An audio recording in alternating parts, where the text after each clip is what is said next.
नमस्कार संघर्ष प्रणाम, कैसे हैं?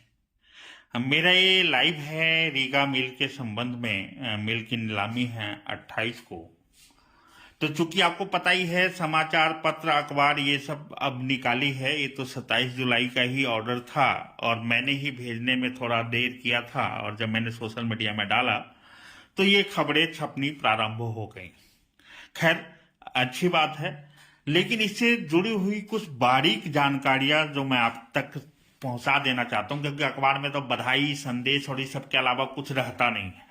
खबर में मुझे उम्मीद थी कि अ, पत्र पत्रिका अखबार में जो छप रही है ये विस्तृत जानकारी के साथ छपेगी। कम से कम इन लोगों को जानकारी ले लेना चाहिए। लेकिन चूंकि किसान को, मजदूर को और क्षेत्र को वह सब जानने का हक है जो वास्तव में हो रहा है और होना है। खैर, अखबार में तो होता है कि इसने उसको बधाई दी, क्षेत्र खुशहाल हो जाएगा, अच्छी बात है। अब हम आते हैं इस नीलामी की बारीकियों के संबंध में कि वास्तव में ये नीलामी की पूरी बारीकी क्या होगी, इसके फायदे क्या होंगे और नुकसान क्या होंगे। देखिए, अब एनसीएलटी के पास नीलाम करने के अलावा, लिक्विडेशन के अलावा कोई विकल्प था नहीं। कोई विकल्प इसलिए नहीं था कि कंपनी लॉ कहती है कि अगर उसके एग्जिस्टिंग डायरेक्टर्स दिवालिया हो जाते हैं, पैसा देने में सक्षम नहीं रहते हैं, तो मिल नीलाम होता है। कोई भी कंपनी हो तो नीलाम होगी। यहां दिक्कत क्या था कि धनुका को अगर इस मिल को बचाना होता तो उसे 440 करोड़ जो पूरी देनदारी है इस रीगा मिल पर, वो चुकाना पड़ता, जिसमें वो सक्षम नहीं था। हालांकि उसने सरकार की तरफ हाथ पसारे सब प्रयास किया, लेकिन अब उसकी चूंकि स्थिति, आर्थिक स्थिति ऐसी थी कि उसे कोई इतना पैसा दे नहीं सकता था। तो ओरिजिनल डायरेक्टर के पास मिल रहने की एक ही सूरत थी कि पूरे 440 करोड़ की देनदारी उसे चुकानी होती। लेकिन अब क्या होगा, जब 440 करोड़ वो चुकाता तो जिसके भी पैसे थे, चाहे वो मजदूर था, किसान था, बैंक था, कोई एनबीएफसी था, उसको वो पर्याप्त पैसा मिल जाना था। अब क्या है कि मिल नीलाम हो रहा है। अब 440 करोड़ की देनदारी में, चलिए उसको जो क्लेम सेटल किए गए, जो क्लेम अप्रूव हुए, उस राशि पर आते हैं 315 करोड़। 315 करोड़ फाइनल एनसीएलटी ने देनदारी निकाला। अगर ये मिल 100 करोड़ में बिकेगा तो समझ लीजिए कि 1/3 में बिका, तो ये जिस रेशियो में बिकेगा उसी रेशियो में भुगतान होगा। मतलब किसी किसान का अगर 3 लाख है तो उसे 1 लाख मिलेगा, किसी मजदूर का 30,000 है तो उसे 10,000 मिलेगा, किसी बैंक का 100 करोड़ है तो उसे 30 करोड़, 33 करोड़ मिलेगा। हम उम्मीद करते हैं कि ये वैल्यू 101 करोड़ जो है, बोली की राशि है, ये बढ़े। इसके लिए जरूरी है कि क्षेत्र के या बिहार के या आसपास के राज्यों के जो सक्षम खरीदार हो सकते हैं वो इसमें भाग लें, सक्षम उद्योगपति इसमें भाग लें।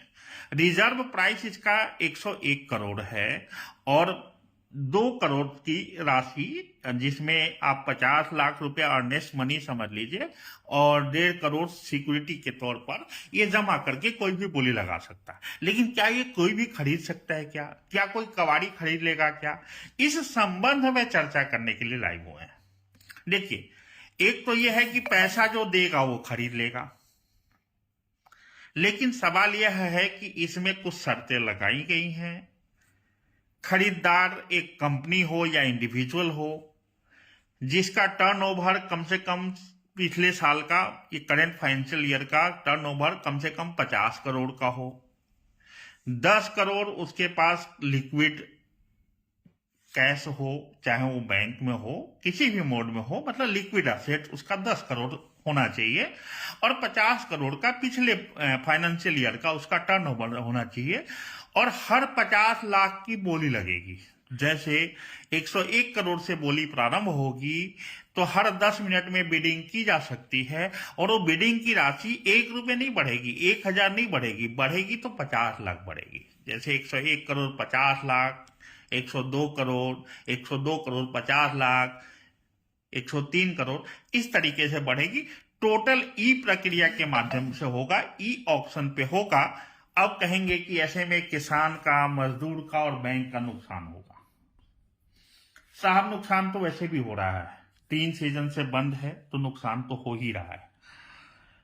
हाँ, ये भी सही है, ऐसा भी नहीं है कि आगे कोई मिल आपको कंपनसेट देगी, नहीं दे पाएगी।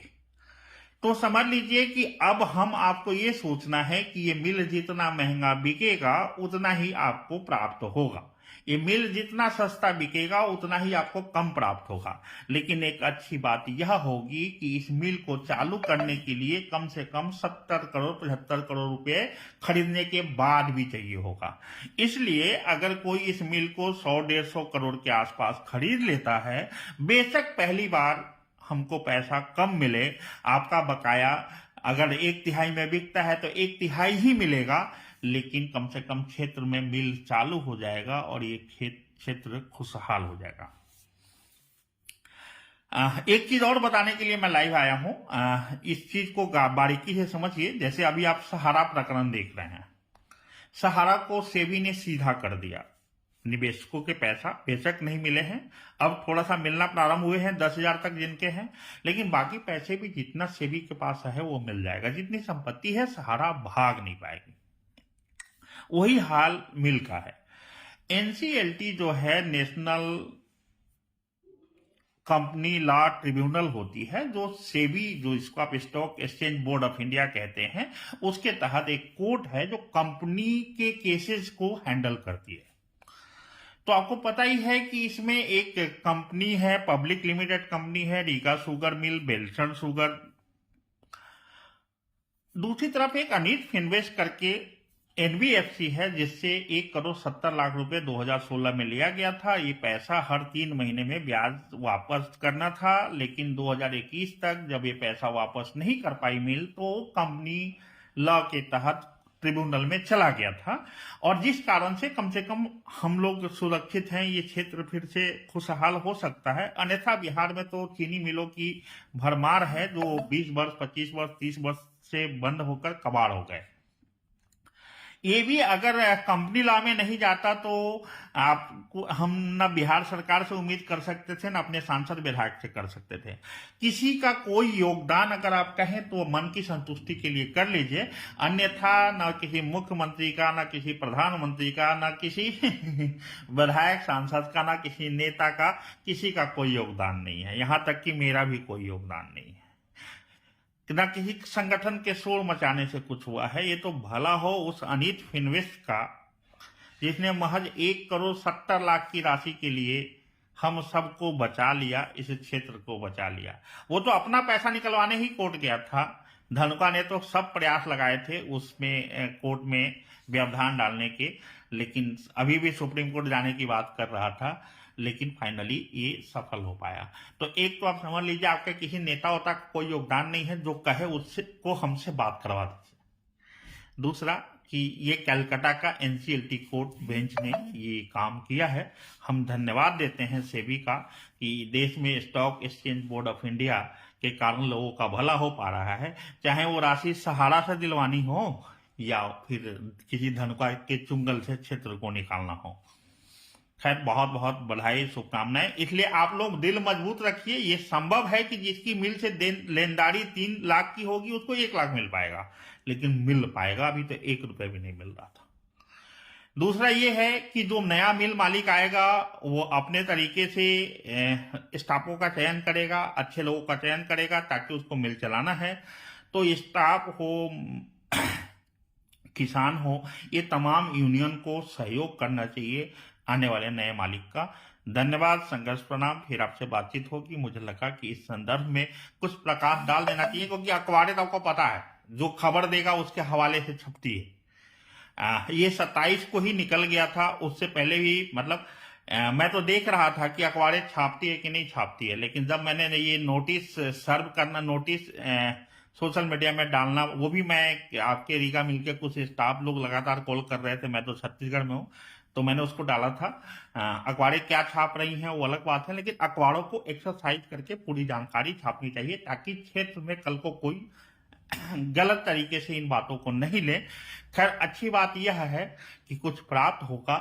बुरी बात यह है तत्काल के लिए, आगे के लिए तो अच्छी बात है, तत्काल के लिए यह है कि तत्काल नुकसान होगा। किसी कर्मचारी का अगर 5 लाख रुपया बाकी है तो उसको मुश्किल से जैसा बिकेगा उस रेशो में दिया जाएगा, 1.5 लाख 2 लाख तक प्राप्त हो सकता है। धन्यवाद। संघर्ष प्रणाम।